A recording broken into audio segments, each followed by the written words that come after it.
दोस्तों, हम सभी जानते हैं कि हिंदू सनातन धर्म सबसे पुराना धर्म है।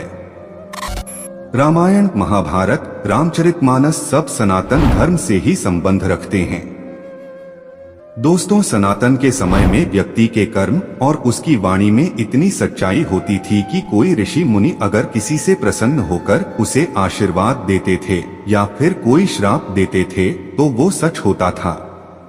दोस्तों, कुछ श्राप तो ऐसे हैं जिनका असर आज कलयुग के समय में भी देखने को मिलते हैं।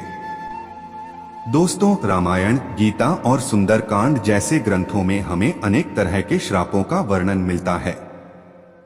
जिनको भी ये श्राप दिए गए हैं उनको दंड भोगना ही पड़ा है, फिर चाहे वो भगवान ही क्यों ना हो। दोस्तों, आज के इस वीडियो में हम आपको कुछ ऐसे ही 10 श्रापों के बारे में बताने जा रहे हैं जो आज कलयुग में भी सच है। तो चलिए शुरू करते हैं। वीडियो में आगे बढ़ने से पहले अगर आपने हमारे चैनल को सब्सक्राइब नहीं किया है तो अभी सब्सक्राइब कर ले। नंबर 1, तपस्विनी का रावण को श्राप। वाल्मीकि रामायण के अनुसार एक बार रावण अपने पुष्पक विमान से कहीं जा रहा था। तभी उसे एक सुंदर स्त्री दिखाई दी जो भगवान विष्णु को पति रूप में पाने के लिए तपस्या कर रही थी। रावण ने उसके बाल पकड़े और अपने साथ चलने को कहा। उस तपस्विनी ने उसी क्षण अपनी देह त्याग दी और रावण को श्राप दिया कि एक स्त्री के कारण ही तेरी मृत्यु होगी।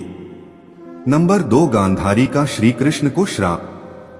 महाभारत के युद्ध के बाद जब भगवान श्री कृष्ण गांधारी को सांत्वना देने पहुंचे तो अपने पुत्रों का विनाश देखकर गांधारी ने श्री कृष्ण को श्राप दिया कि जिस प्रकार पांडव और कौरव आपसी फूट के कारण नष्ट हुए हैं, उसी प्रकार तुम भी अपने बंधु बांधवों का वध करोगे।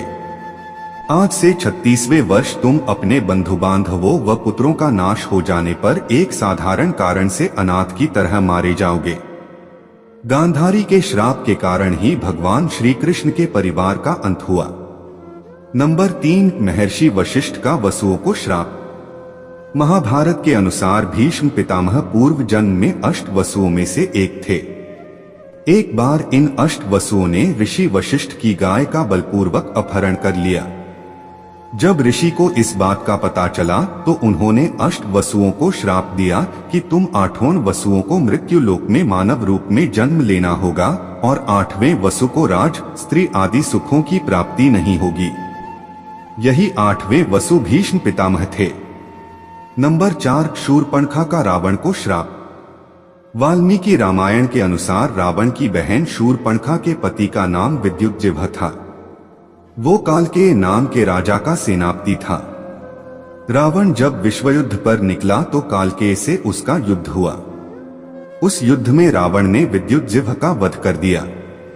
तब शूर्पणखा ने मन ही मन रावण को श्राप दिया कि मेरे ही कारण तेरा सर्वनाश होगा। नंबर 5, ऋषियों का सांब को श्राप। महाभारत के मौसल पर्व के अनुसार एक बार महर्षि विश्वामित्र, कण्व आदि ऋषि द्वारका गए। तब उन ऋषियों का परिहास करने के उद्देश्य से सारण आदि वीर कृष्ण पुत्र सांब को स्त्री वेश में उनके पास ले गए और पूछा कि इस स्त्री के गर्भ से क्या उत्पन्न होगा। क्रोधित होकर ऋषियों ने श्राप दिया कि श्री कृष्ण का ये पुत्र वृष्णि और अंधकवंशी पुरुषों का नाश करने के लिए लोहे का एक भयंकर मुसल उत्पन्न करेगा, जिसके द्वारा समस्त यादव कुल का नाश हो जाएगा। नंबर 6, दक्ष का चंद्रमा को श्राप। शिव पुराण के अनुसार प्रजापति दक्ष ने अपनी 27 पुत्रियों का विवाह चंद्रमा से करवाया था। उन सभी पत्नियों में रोहिणी नाम की पत्नी चंद्रमा को सबसे अधिक प्रिय थी। यह बात अन्य पत्नियों को अच्छी नहीं लगती थी। ये बात उन्होंने अपने पिता दक्ष को बताई तो वे बहुत क्रोधित हुए और चंद्रमा को सभी के प्रति समान भाव रखने को कहा, लेकिन चंद्रमा नहीं माने। तब क्रोधित होकर दक्ष ने चंद्रमा को क्षय रोग होने का श्राप दिया। नंबर 7, माया का रावण को श्राप। रावण ने अपनी पत्नी की बड़ी बहन माया के साथ भी छल किया था। माया के पति वैजयंतपुर के शंभर राजा थे। एक दिन रावण शंभर के यहाँ गया। वहां रावण ने माया को अपनी बातों में फंसा लिया। इस बात का पता लगते ही शंभर ने रावण को बंदी बना लिया। उसी समय शंभर पर राजा दशरथ ने आक्रमण कर दिया। इस युद्ध में शंभर की मृत्यु हो गई। जब माया सती होने लगी तो रावण ने उसे अपने साथ चलने को कहा। तब माया ने कहा कि तुमने वासना युक्त होकर मेरा सतीत्व भंग करने का प्रयास किया, इसलिए मेरे पति की मृत्यु हो गई, अतः तुम्हारी मृत्यु भी इसी कारण होगी। नंबर 8, शुक्राचार्य का राजा ययाति को श्राप। महाभारत के एक प्रसंग के अनुसार राजा ययाति का विवाह शुक्राचार्य की पुत्री देवयानी के साथ हुआ था। देवयानी की शर्मिष्ठा नाम की एक दासी थी।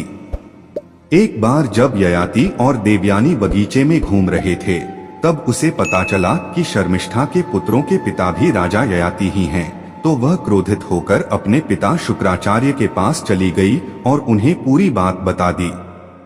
तब दैत्य गुरु शुक्राचार्य ने ययाति को बूढ़े होने का श्राप दे दिया था। नंबर 9, ब्राह्मण दंपत्ति का राजा दशरथ को श्राप। वाल्मीकि रामायण के अनुसार एक बार जब राजा दशरथ शिकार करने वन में गए तो गलती से उन्होंने एक ब्राह्मण पुत्र का वध कर दिया। उस ब्राह्मण पुत्र के माता पिता अंधे थे। जब उन्हें अपने पुत्र की मृत्यु का समाचार मिला तो उन्होंने राजा दशरथ को श्राप दिया कि जिस प्रकार हम पुत्र वियोग में अपने प्राणों का त्याग कर रहे हैं, उसी प्रकार तुम्हारी मृत्यु भी पुत्र वियोग के कारण ही होगी। नंबर 10, नंदी का ब्राह्मण कुल को श्राप। शिव पुराण के अनुसार एक बार जब सभी ऋषिगण, देवता, प्रजापति, महात्मा आदि प्रयाग में एकत्रित हुए, तब वहां दक्ष प्रजापति ने भगवान शंकर का तिरस्कार किया। यह देखकर बहुत से ऋषियों ने भी दक्ष का साथ दिया। तब नंदी ने श्राप दिया कि दुष्ट ब्राह्मण स्वर्ग को ही सबसे श्रेष्ठ मानेंगे तथा क्रोध, मोह, लोभ से युक्त हो निर्लज्ज ब्राह्मण बने रहेंगे। शूद्रों का यज्ञ करवाने वाले व दरिद्र होंगे। तो मित्रों, आपको यह वीडियो कैसा लगा कमेंट करके जरूर बताएं और हमारे चैनल कलयुग वाणी को सब्सक्राइब जरूर करें। धन्यवाद।